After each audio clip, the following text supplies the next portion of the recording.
Hello listeners and welcome back to Toolbox Talks. You're joining us today for part 3 of the Flatrate Pricing series I'm conducting with Steve from Plumbing Profits. In part 1 we spoke about the myths associated with flat rate pricing. In part 2 we spoke about the pros and cons of flat rate pricing. And in today's episode we're going to be talking about what types of business typically suit the flat rate pricing model. Enjoy. Giving tradies and contractors around the globe the tools to run a modern business. You're listening to Toolbox Talks from the Site Shed. Now here's your host, Matt Jones. Hello listeners, welcome back to Toolbox Talks on the Site Shed. My name is Matt Jones and thank you once again for sharing your earbuds with us wherever you are in the world. You're joining us for part 3 of the flat rate pricing series I'm conducting with Steve Piper from Plumbing Profits. Steve, welcome back to the microphone. Yeah, Matt, thanks for having me. So Steve, we've covered off on 2 episodes so far. Firstly, we spoke about the flat rate pricing myths and we dispelled a few of those, which was excellent. For any of the listeners that missed that, go back and check it out. Then we talked about in the last episode, pros and cons of flat rate pricing. And that was a really good non-bias episode there where we did talk about, I suppose the advantages and the disadvantages of flat rate pricing. In this episode, we're going to be talking about what type of business suits flat rate pricing. So this is interesting. I mean, I suppose typically who are we speaking to here, Steve? In my experience, it's really companies that typically do like emergency services or maintenance style plumbing or whatever it is. Is that kind of who we're talking about here? It's mainly suited to people doing maintenance style, but I know people who are using it in doing real estate work, strata work, general public, even bathroom renovations. I've got clients using it in bathroom renovations as well. Okay. It's at least even on renovations, it gives there's vanity installs, toilets, taps, and all that sort of thing. So it gives a base, a platform to at least start a quote with, rather than starting with a blank sheet of paper every time. Okay. It's interesting, strata and real estate. So how would that work? I mean, would you typically have a separate set of price structure for them? I mean, with flat rate pricing, the idea is to kind of get paid up front, right?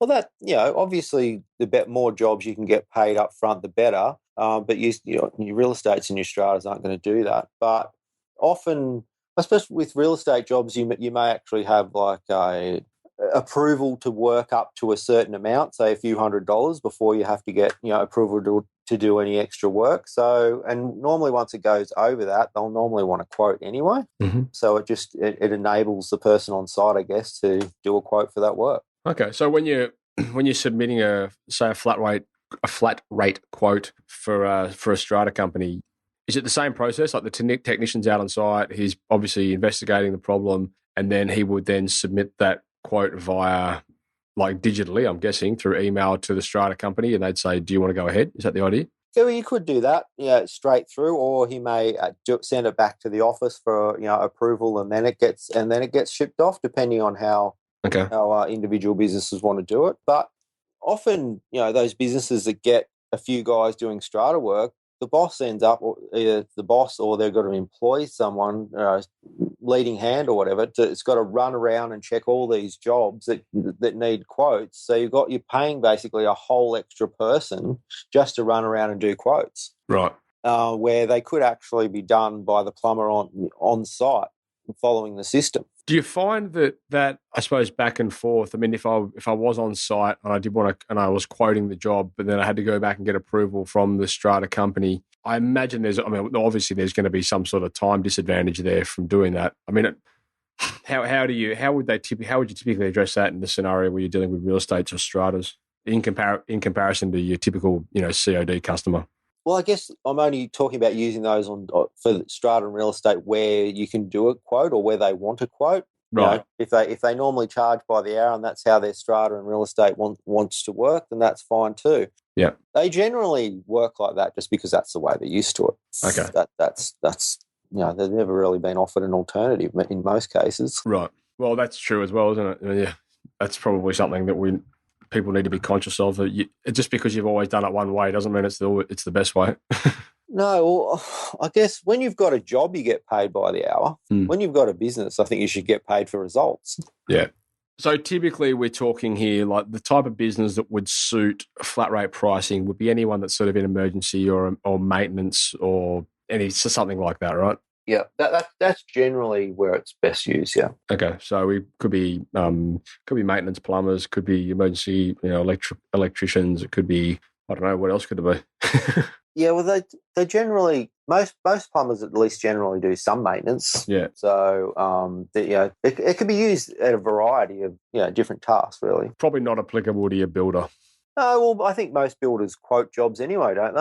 I don't know how many builders do and charge. But like even your lawnmower man does it. He quotes. You're not paying him by the hour. Yeah, that's a good point. Yeah. So what about I suppose how let's talk about how we would implement this. I mean, firstly, there's always going to be teething issues, I suppose, when you're talking about changing your business model from doing it a certain way into maybe implementing this flat rate model style of pricing. What are some of the speed bumps, or what are some of the processes that you guys teach in the space of making that transition or that migration as smooth as possible? I do it gradually. I wouldn't just flick a switch. It normally takes people a little to build up a little bit of confidence. Yeah. So don't go changing your whole business model overnight. Maybe introduce it on to new clients, or maybe some clients that may be a little bit more difficult to deal with. Or I've had difficult clients before I went flat rate that they were always complaining about the hourly rate every time you went there. And once you started quoting the jobs, they never hassled me about money ever again. Right. So I think you can gradually introduce it rather than, because no point rocking the boat. I don't want anyone to, do any damage to their existing business. Yeah. Because it does take a little bit of getting used to. Could you implement it in a way where you kind of maybe do one staff member at a time or something like that? Yeah, absolutely. I think that's not generally, try and find one of your staff members that would be most open to the idea. Yeah. It's definitely a lot more, it's a lot better known now than it was when I started doing it. So it should be a lot easier now.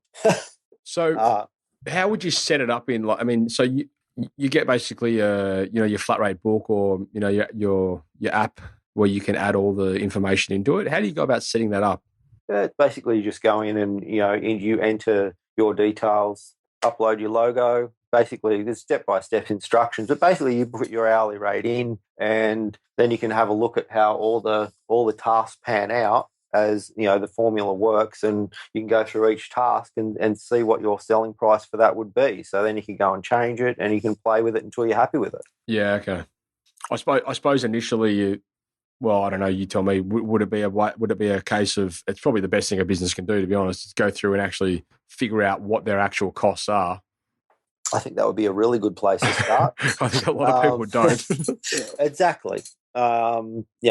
Exactly. You can buy a calculator for a couple of bucks, but not everybody actually wants to use one. Right. So, but that is a good way to start. There's and there's a lot of calculators around. We've got one as well that you can help. It will help work out what your selling price should be. Yeah. But often it will be more. It'll show more than what you're actually now charging, and that's why a lot of guys just go, "Well, that can't be right. It's more than I'm currently charging now," and then they go back to doing what they were doing. Yeah. In the space of, I suppose, an organisation training their staff, the technicians to use it correctly, honestly, etc. I mean, do you guys is there anything you can recommend, or is there do you guys have any sort of onboarding sequences which can help facilitate that across the board? Yeah, best practice.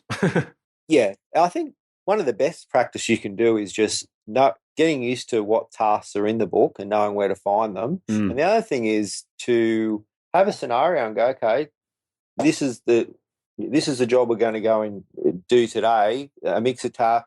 How would you price that out of the book? Maybe a mixer tap and it needs a couple of isolation valves as well. And how would you price that out of the book? Yep. So you're just practicing pricing an everyday job out of the book.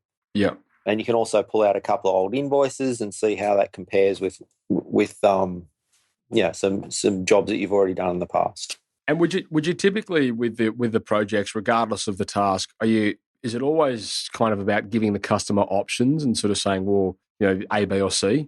Look, I It is about giving customer options, I think, because that empowers the customer to make a decision about whether if a lady's got or a customer's got a leaking toilet system, and you go in there and the thing's like 20 years old, it flushes with 13 litres of water.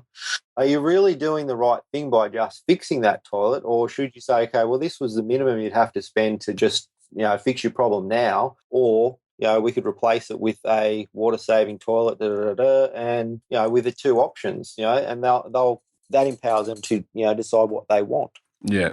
I don't think that's high pressure sales. No, not at all.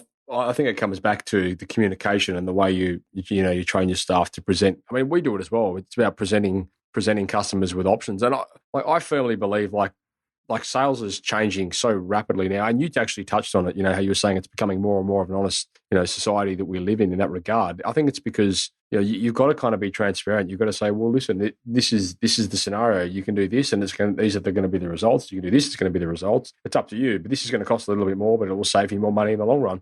Yeah, and I guess the main difference as well is with the charging by the time or whatever.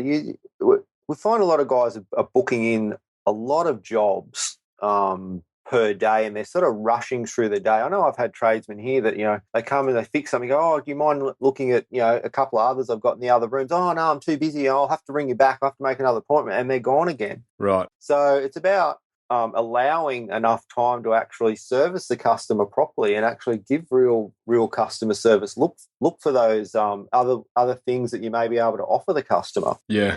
Okay. Or just to do the things that they've asked you, extra things that they may want you to do while you're there. Yeah.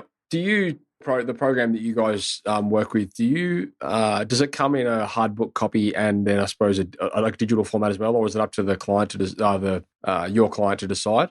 Yeah, they can either print it out, they can upload it into their invoicing program, or they can also use it like a flip book on your phone or your iPad, so you can flick through it. Okay, gotcha. Yeah, so you can use it various ways. But I suppose the advantage of having it in a digital format is, like we spoke about earlier, you have the capabilities there to have the signature on the electronically. You can then transform that signature into an invoice, I'm guessing. Like, do you send it off to like an invoicing program or something like that? Yeah. If the invoicing program that you're using, can capture signatures, they can't all do it, but I think most of the good ones can do it these days. Yeah. Then basically, you present it, get their approval. What I see the main problem in not just plumbing, but in the building industry in general, is most of the problems between the businesses and customers is all about communication. The customer thought they were going to get one thing or pay for a certain amount for one thing, and at the end